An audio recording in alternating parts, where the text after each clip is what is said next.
गृहस्थ में होता है ना, तो उसमें सावधानी ये दो चीजों की रखनी है कि जिस शैया पर आप शयन करते हैं वो शैया गृहस्थी में प्राय अपवित्र होती है। राधे राधे महाराज जी, आपके चरणों में मेरा प्रणाम। महाराज जी, भक्तों का प्रश्न आया है, जानना चाहते हैं कि बिना स्नान नाम जप करने से क्या होता है और नाम जप करने का सही तरीका क्या है। गृहस्थी जीवन में नाम हम कैसे जप कर सकते हैं? सुबह उठकर नाम जप कैसे करना चाहिए और सोच जाने के बाद क्या हम नाम जप कर सकते हैं या नहीं? कृपा करके मार्गदर्शन कीजिए। जब आप शौचालय नहीं गए तो आप नाम जप सकते हैं, आप मंत्र जप कर सकते हैं, आप श्री जी की दंडवत कर सकते हैं।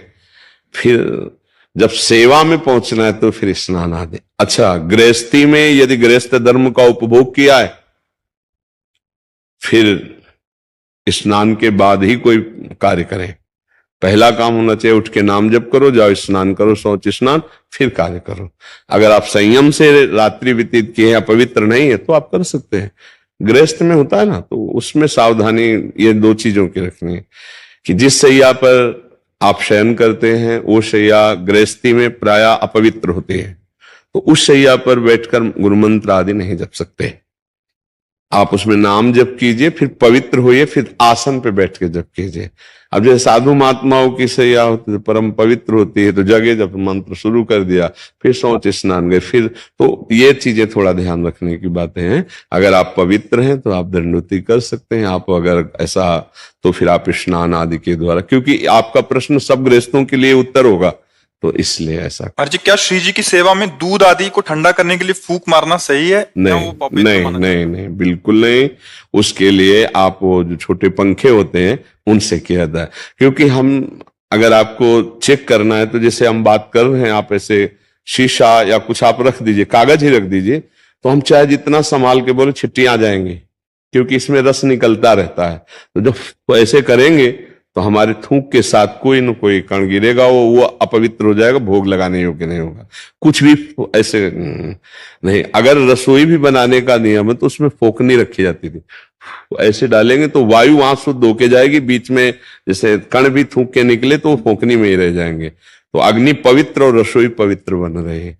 कुछ पवित्रता का जो निर्वाह है, ठंडा करने के लिए छोटे पंखे आते हैं, ऐसे हाथ से पंखे कर दिए, थोड़ी देर में ठंडा हो गया उचित, और फिर भोग लगा दिया। मुख से तो ना करें ऐसा।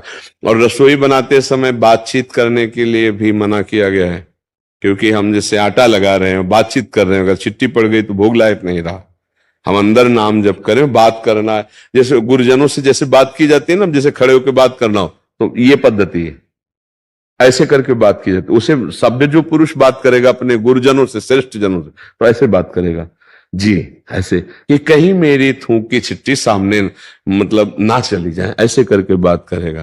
तो ऐसे ही हम जैसे रसोई बना रहे हैं, हमें कोई बात करनी, तो ऐसे रसोई से हट के जी ऐसे बात किए कि हमारी कहीं रसोई जो अमनिया हो रही उसमें कहीं आवाज के उच्चारण मात्र में कहीं थूक की छिट्टियां ना चली जाए। तो ये पवित्रता भाव सारा खेले ना, मेरी श्री जी भोग पाएंगी, तो भाव है ना, तो ऐसा कर लो। महाराज जी, क्या श्री जी के प्रसादी पुष्पों को गौ माता को आहार के लिए दे सकते हैं? जरूर दे सकते हैं, अगर वो सम्यक पा जाए तो। अगर वो छोड़ देती हैं तो एक किनका भी प्रसादी पुष्प का जो श्री जी के श्रृंगार में लगा है, उस पे जब आपका पैर पड़ेगा तो सारे पुण्य नष्ट हो जाएंगे। इसीलिए उसको सुव्यवस्थित करके, जैसे हम यमुना जी, गंगा जी जहां धाराएं हैं, तो धारा से 10 हाथ पहले बालू खोद लें और खोद के उसमें नीचे करके ऊपर से बालू डाल देते। जब गंगा जी की बाढ़ आएगी तो उसमें, और वो अंदर ही वहीं रेती पे है, तो परम पवित्र स्थान है, और किसी के ऊपर बालू कर दिया तो अब पैर किसी के लगने वाली बात नहीं रह गई ऊपर से, क्योंकि ये पृथ्वी भगवान शेष जी के फड़ पे ही तो टिकी है। कहते नीचे तो है तो भगवान है, शेष जी के फड़ पे टिकी हुई है। तो हम ऐसे मर्यादा से कर ले। जैसे हम गाय को डालेंगे तो हमें लगता है सम्यक वो प्रसाद भावना से गाय तो पाएगी नहीं, तो गाय माता ने पूरा खा लिया था लेकिन गुलाब के पुष्प छोड़ दिए थे, तो वही हम कह रहे, एक भी पंखुड़ी अब वो पैर में पड़ेगी तो हमारी उपासना भंग हो जाएगी।